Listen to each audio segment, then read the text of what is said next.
But the first song I'm gonna play today is called Shivers, and I wrote it after getting cheated on. Let's go. Shout out anybody who got cheated on. That sucks, right? That sucks. Like, it's kind of not fun. But we're so up.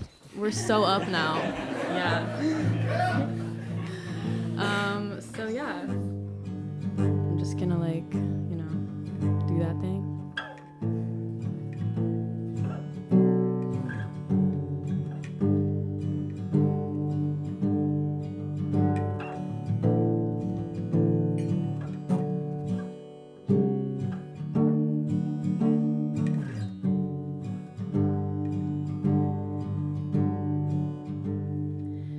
Your sleeping body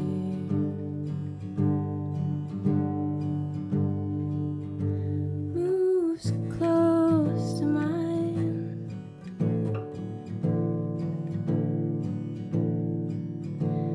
I feel my heart breaking. One day at a time.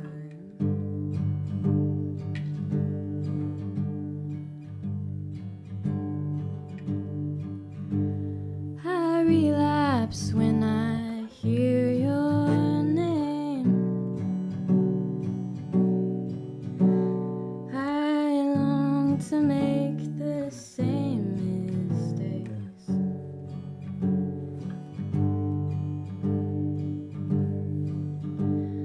Oh, what a funny way to say I want you badly, all the same.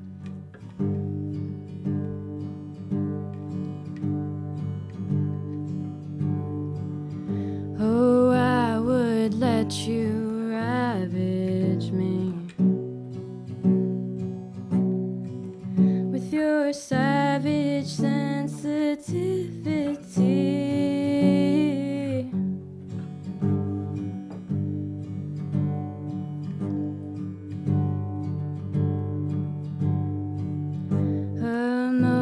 Emotionally damage me.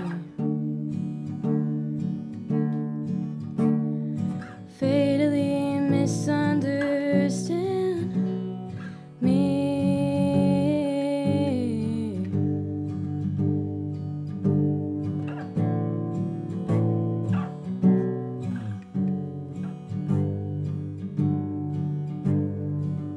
When we said goodbye, did you watch my back? Did you see my shoulders quiver? And now, when I think about it, it makes me shiver. Oh no, the very thought of you, you make me shiver. That's the first song.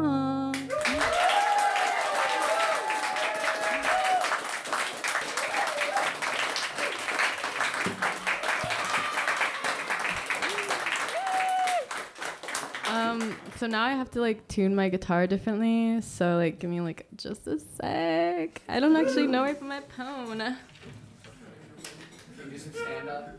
Oh, I should stand up actually though, because it might be.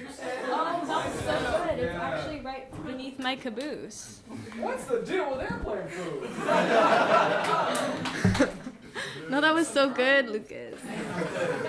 You're so good. Yeah, what is the deal with that? Like, what is that? So basically, this is what they say is like at high altitudes, your taste buds work differently. Wow. And so the food's normal, but it just tastes different to you at the time. So that's the deal. That was the deal. That's the deal.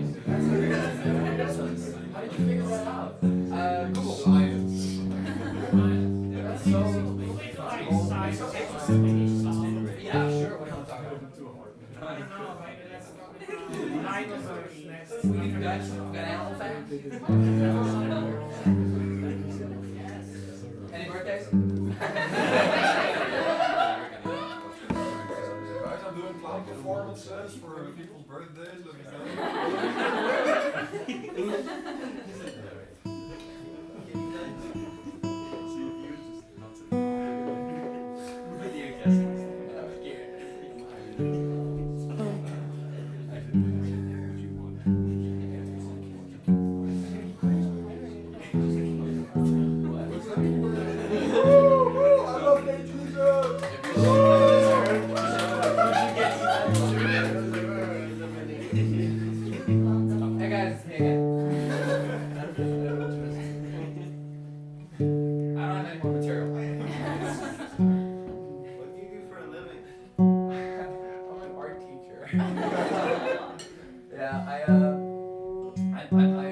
I work with adults and 12-year-olds. They mean? So you know what? It's not necessarily the words themselves because they're not so good at those yet. No? But like, God, but man, it really, really, you know what it is they're young, and you can have a full conversation with them in Dutch, and then they forget that they're people, and then they do some animal shit, and then they look at you all confused, and you're like, dude, what the fuck, man? What was that for? It's like, I don't know, man. I don't know. So it was like that kind of stuff. Yeah, that was. Thank you so much, brother.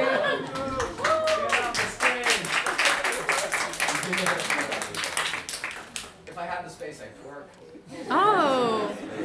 Oh. Can we request that for later? Actually, I think I need to see that. Do you have a twerking song? Like you might work together? Yeah, I don't know. People can twerk to anything, I guess. I would. Your special ladies here. My special lady is here, you guys. Anyway, let me be normal. Okay, I've tuned for the next series of songs. No more tuning for the rest of this. So yeah, next song I'm gonna play is an oldie. Like, it's a song. It's one of the first songs I ever wrote when I was like 17. Also, shocker about being heartbroken. Oh, guys. It's like so hard, you know. But yeah, it's called The Day Leaves Me Behind. I also kind of like wrote it about moving here when I was 17 from the US, and it was like really freaky experience. It was super spooky. But now, once again, we're so up. All right. Sunglasses and blue skies, roller coasters and water slides, funnel cake and amber eyes.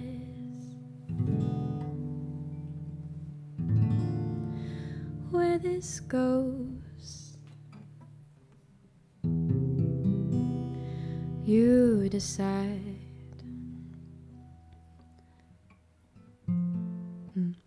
But the day leaves me behind. Yeah, the day leaves me behind.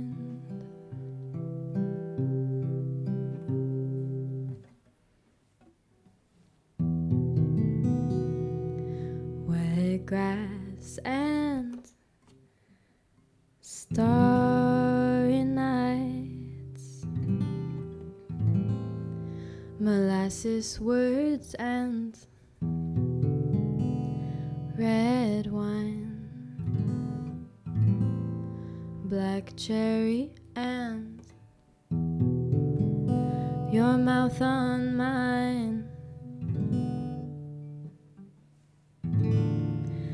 Watching you watch me, I'm tongue-tied.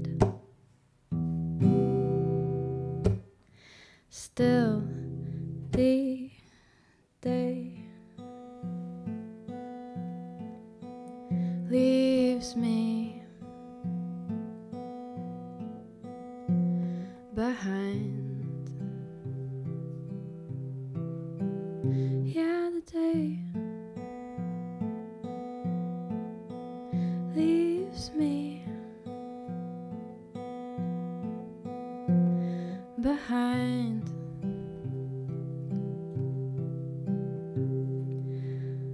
Oh, the day goes and I never know where it's off to, why it goes.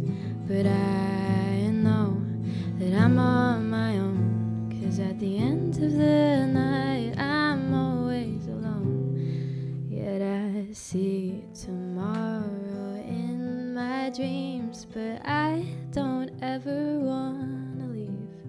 Yet somehow I still wake from sleep to nightmares of my day. I seek to heal my wounds, but I don't think this aching pain will ever cease. So I'll just stay here obsolete in my room, leave me to sleep. That's that.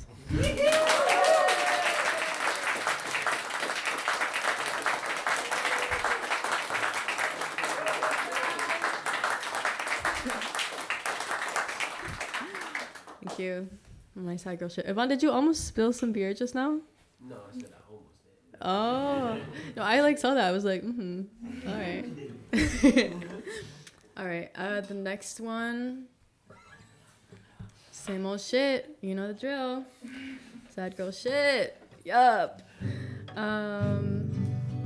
This one is called I Love Him Like a Gun.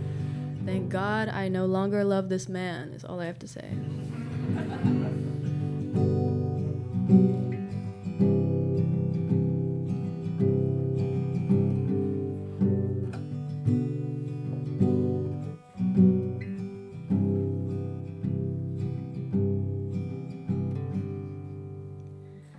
I love me like a daughter, and I love me like a son. But I love you like I'm looking down the barrel of a gun. I love it how they say it's a little death each time you come. 'Cause I love him like a gun, I love him like a gun.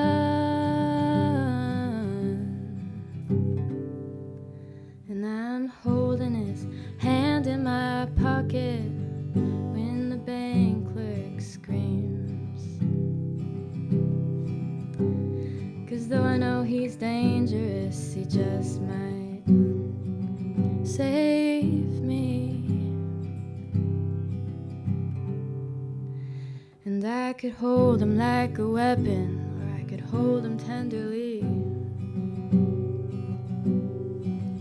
I could aim him at my troubles, or I could point him back at me like he's not lethal. Oh, lick the barrel, lick the barrel, lick the barrel till he bleeds a bullet for me. Kiss the barrel, kiss the barrel, kiss the barrel till he finally shoots me.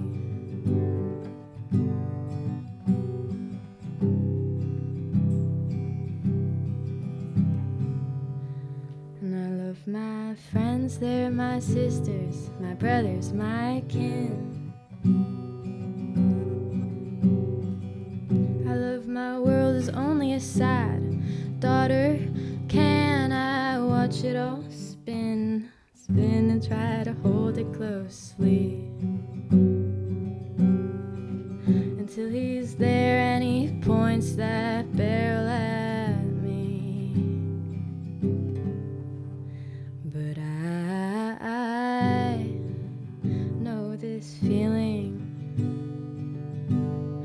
all too well.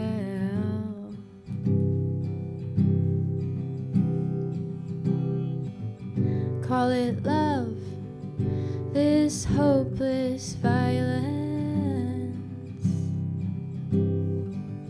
these little deaths that he gives to me, these little deaths that he gives to me. That's the other song.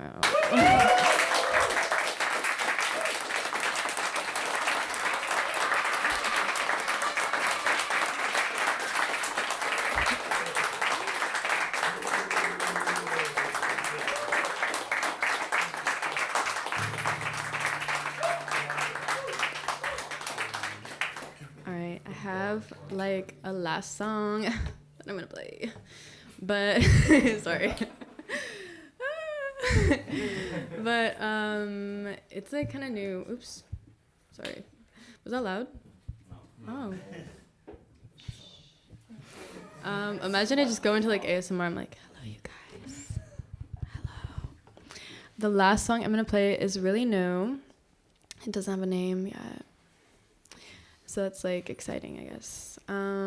Yeah, but I don't like really know how it goes yet. So like it's gonna be kind of a little bit of an experiment. We're gonna figure it out together. Question mark? What?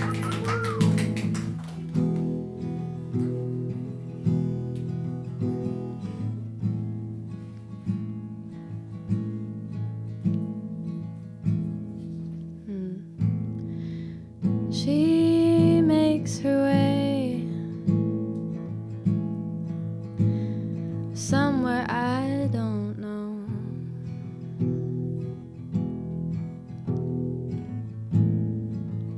She looks like a princess in the snow.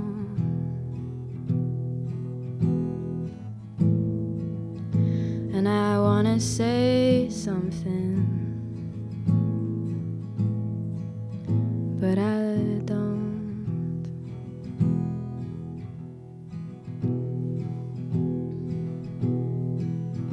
And it feels like I'm lost in the forest, and it feels like I've stumbled upon a wonderful thing.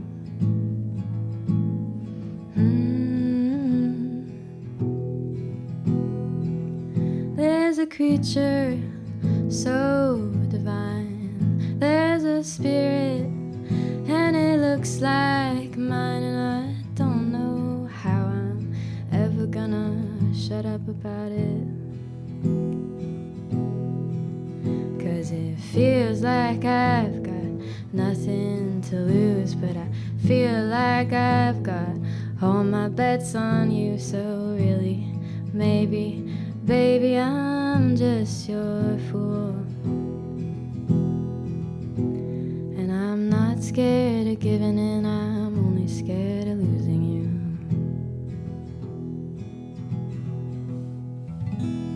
That's the last song.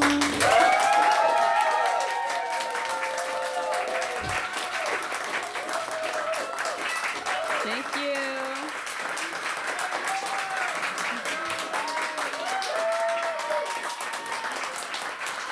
Yay. Shout out Yanis. Shout out Yanis for listening to me play music all the time. Last night I was practicing. I wish when you're with me you'd let your mind go. I wish when you're with me you'd let the world blow up in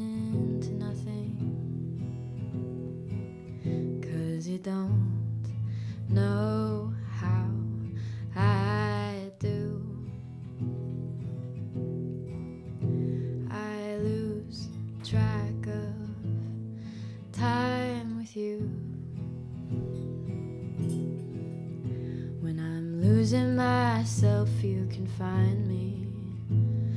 Forgetting my thoughts, you remind me. I know this is love, but I'm lonely again. And I'm not gonna ask you to love in a different way than you do.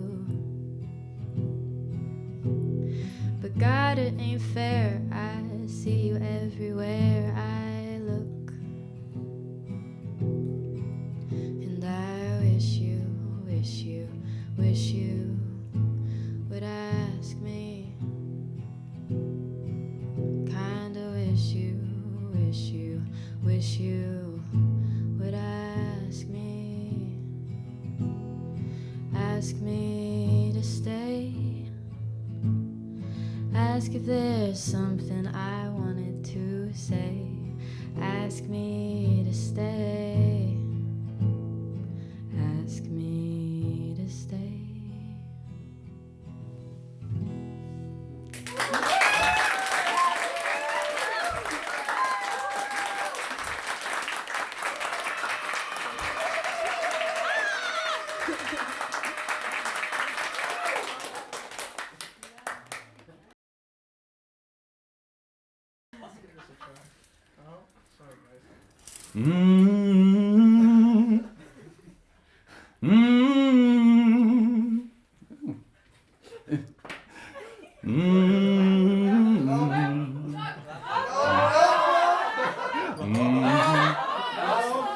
Are we good? Yeah, we're good? Okay, keep going. That's like my one blind spot, fun fact. The one thing. Ja, goed.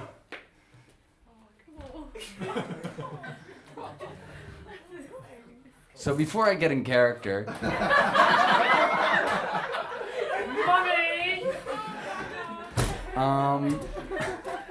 you can see why we asked you guys to give us some space.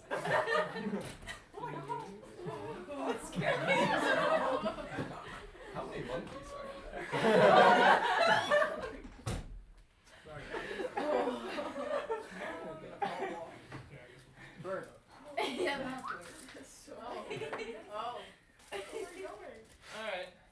I hope it doesn't happen, but it would be so funny if you fell down right now. Who said that? No. All right, Vic. Who said that? I'm not scared of you. I don't even know what you're saying. I see you. Well, yeah, I don't see you, so I'm not scared. All right, look, whenever you.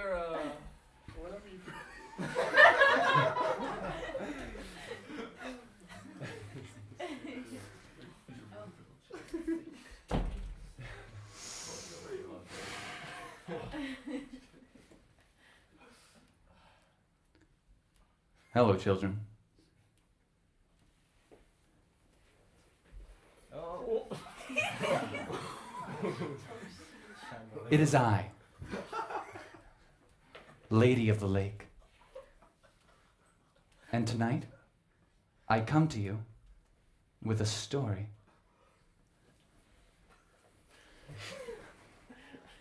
It's an old story, one from the north, Scandinavia, one that most of you probably have not heard. It's called The Tale of Prince Lindworm. A long, long time ago, in a distant land, one of green rolling pastures and hills and white caps of snow, there was a kingdom. A kingdom of peace and prosperity, where few things went wrong and the things that went wrong didn't stay so. And the two unhappiest people in that kingdom happened to be the king and queen. For while they had all the riches in the world and the love of their people, they missed one thing: an heir. Every month there was blood, and the queen would cry, and the king would hold his head in his hands and weep softly too. For what is a king and queen without an heir? What is a happy kingdom without a happy legacy? This is what the queen would often ponder in the woods where she went for her walks.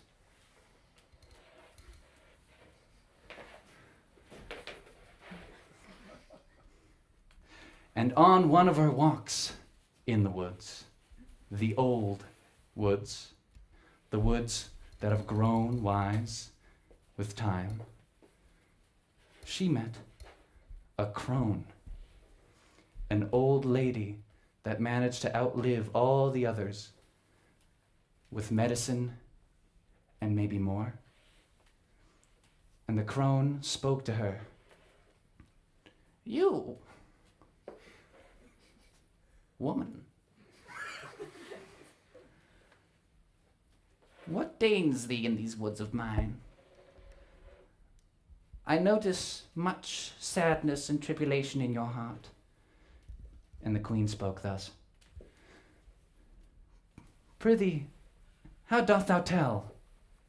How doth thou tell that my heart is full of woe?" And the crone said, "Ah, that does not matter. Come hither. Let me listen to your ails.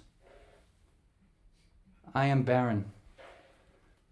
My croft is empty, and I see no future for myself, nor for my people. Ah, I get this problem much, and I have an elixir, a way to heal your broken state. What is it? I pray you tell me. Prithee." Well, then listen, and listen closely, very closely.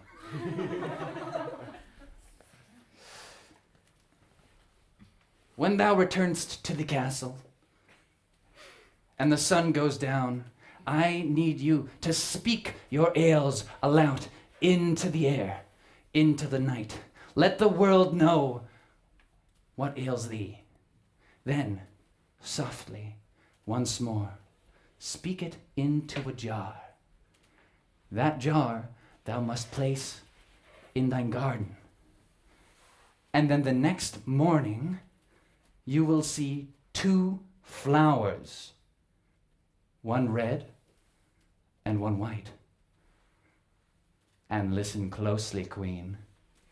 Thou must only eat the white flower." Yes, I think I understand. Thank you so much.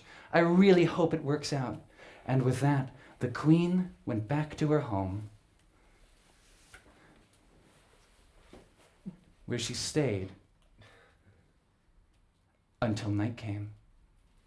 She spake into the jar, and she put it upside down, and she told her husband, the king, about the ritual and what would happen. And then they went to bed and slept, as they have for many nights. The next morning, the queen goes down, takes the jar off of the ground, and lo, for there were 2 flowers. There were 2 flowers indeed. And she went to eat one. But as she did so, as has happened to probably all of us once or twice in our lives, a small voice grew louder and louder and louder, and her hand swerved from the white flower, and she plucks the red one from its stem, and she consumes it immediately, ravenously, lustfully. She eats it. And before she realizes what she's done, she eats the other one too. She goes to bed that night with worry, and then wakes up with a sense of life in herself. She can sense it. She is with child. much cheer throughout the kingdom.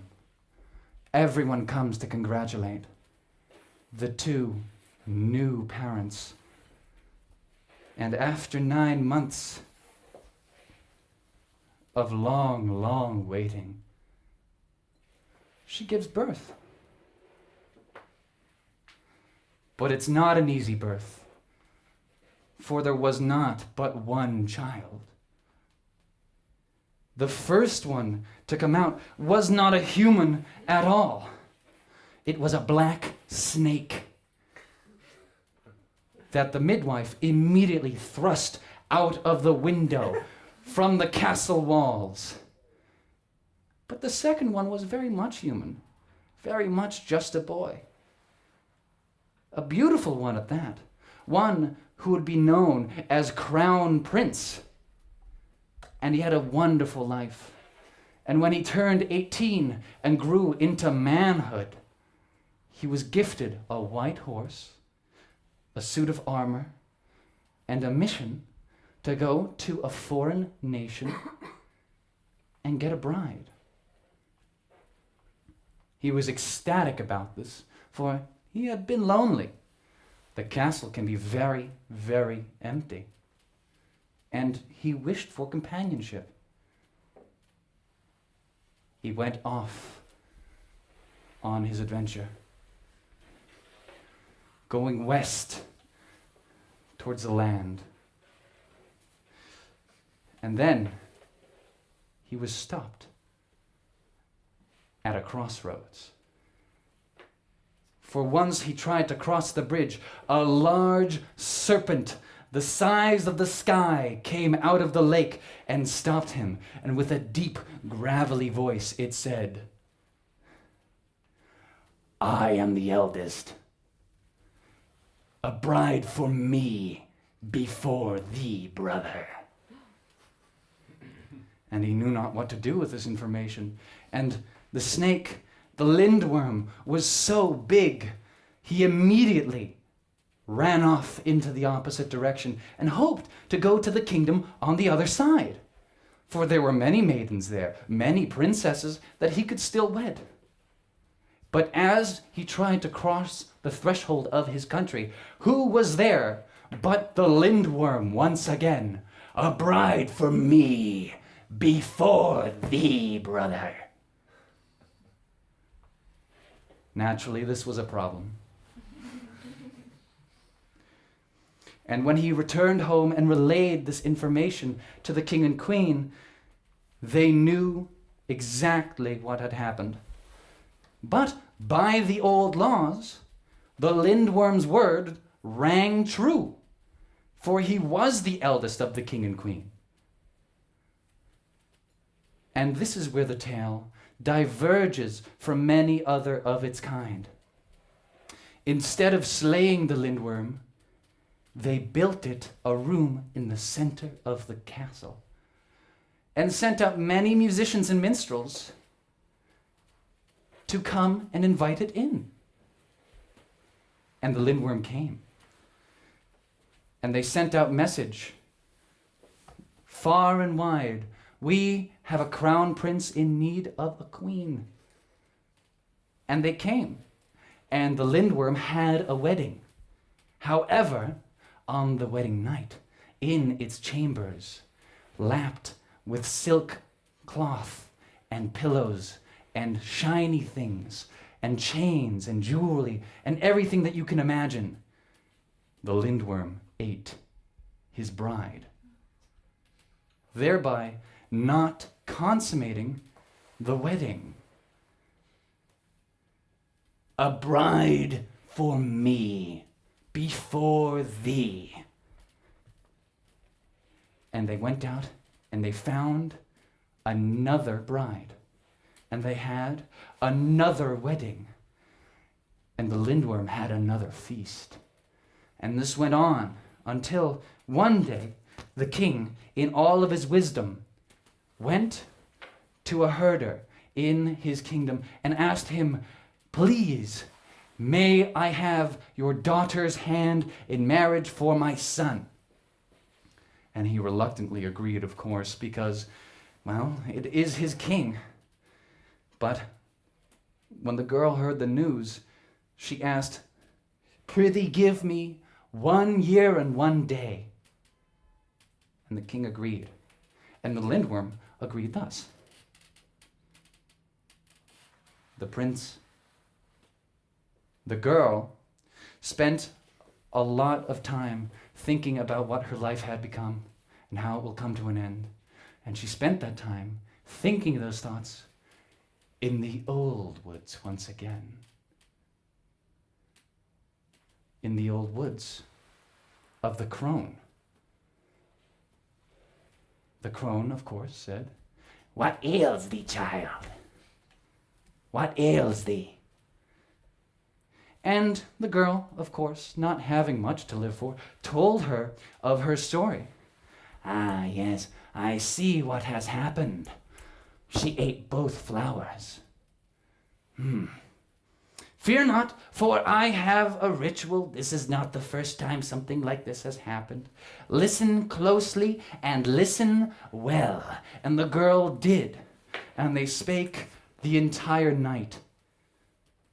And soon there was a wedding, and she was a bride, and she was escorted into the cavern of the lindworm with its silks and its pillows and its jewelry and its finery. And the lindworm spoke to her, "You, take off thine clothes." And she did. But she had made preparations for this night. For not only did she have clothes on, but she had many pairs of clothes on. 12 to be precise. Also, she had a bath of milk and a bath of lye, and she had a whip, and she had brushes. For this is what the crone instructed of her. Very well. But by the old laws, if I must disrobe, so must you, lindworm. And the lindworm sneered and then said, "Fine." And as she took off her bodice, the lindworm shed one of its many, many layers of scales. And it wasn't an easy process. It was agonizing, and it hurt, and it bled, and it... Very well.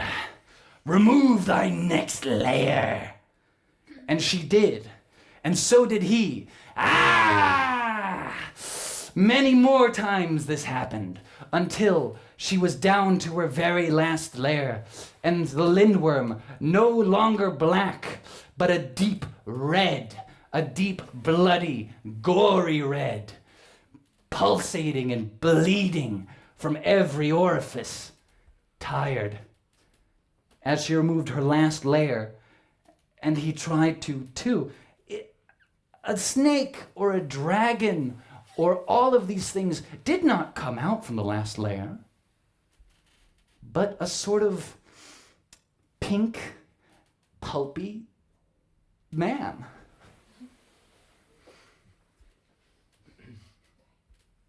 And this is, of course, when she took out her other tools. First, she took the lye and the brushes and started scrubbing the last layers of scales off of him. And she whipped him, and she brushed him, and she performed violences upon him. And after that, she took him and put him in the bath of milk. And she cleaned him. And she scrubbed off all of his impurities and the sins of his past. And then, the last part of the rite, maybe the most important, she held him. And by the time the king and queen had come the next day to see the horrors that the lindworm had performed, another girl dead, Instead, what they found was a man and a woman sleeping. And in place of a big, cruel snake, a man of soft features and blonde hair and gray eyes, much like his younger brother, and of kind heart. And of course, the wedding was consummated. The older brother had his bride. The kingdom had its heir. And they lived happily ever after, to this day. That is the story. Thank you very much. Until we meet again.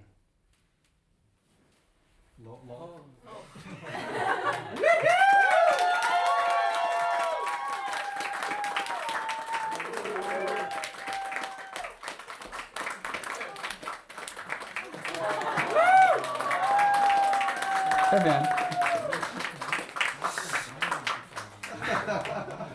All right, Q&A? So I'm wearing a harness right now because she's kind of heavy, and it's a lot of leverage. Thank you. It's a lot of leverage, and so if I were to just carry it like this, I couldn't do things like this. Ooh, right? So that's why I built the backpack, because it distributes weight. I made it out of PVC because PVC is light, but pretty sturdy for what it is. Originally, I was going to make the mask out of porcelain, but then it exploded. Of course. And, paper mache clay is pretty cool, too. Although you can see that it kind of sagged in on itself a little bit. You see that? Very nice. Her name is Nimue. I originally made her for the purposes of being a sort of a Lady of the Lake figure. I love the aspect of puppetry where you sort of forget that it's a puppet. And so I don't know if you guys are all doing this, but when I'm speaking, are you looking at where my face should be or the puppet's face? Perfect. That means that to a certain degree, I succeeded. I love that. It's not actually a face. It's not real eyes. No. But you look at it anyway, right? And in that same way, if I get close to you, you feel that, right? I mean, you're looking at a curtain. I can go through you. But of course, it still maintains its effect. See? It's, a lot of art, a lot of sort of performance is lying. It's trickery. It's deceiving the senses. It's deceiving the psyche. It's making you forget about the rigidity of reality for a little bit. Like the idea of having a 3 to 4 meter tall woman telling you a story in a long robe with 6 eyes and 3 noses. I think it makes the world a little bit more interesting, a little bit more magical. And I think you're cutting me off. I'm sorry. But does it work? It doesn't work, that's for sure. How long did it take?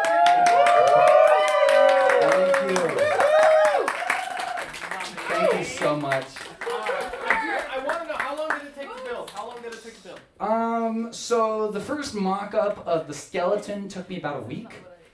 I would say maybe like 3 weeks of intense labor, right? But when you're making a project, most of the work goes into thinking, as in designing it, making sure it works, that sort of stuff. And then the actual making process doesn't necessarily take too long. Like I'm pretty sure I could build one in about, I want to say 2 weeks at this point. Who wants to see its full height? We're going to go outside with it? Well, they don't have to go outside, but they can have a peek. Alright, yeah, let's do Because this is not its full height, this is its short version. Oh. But of course, you know, you get to act a little bit more, a little bit better, because it is a lever. Yeah. You mind opening those curtains for me? Yeah, I got you. Thanks, sweetheart. Oh. Oh, I see the problem. Yeah, you got it. That's it. All right. Yep. We good? Yeah, I'm good. All right. Awesome. Don't trip over cable though. Yeah, you got that. Swag. Alright. Get rid of those doors. What? Here you go. Thank you. Let's see it. Oh, I see the problem. Okay. Okay, we're good. Oh, yeah. He's also on. This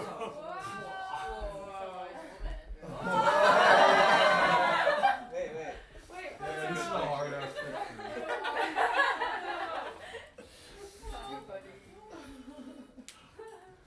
Wow.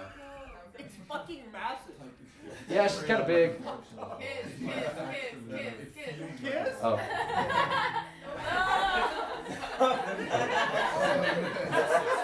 Oh, me? Yes. I thought you meant the puppet, man.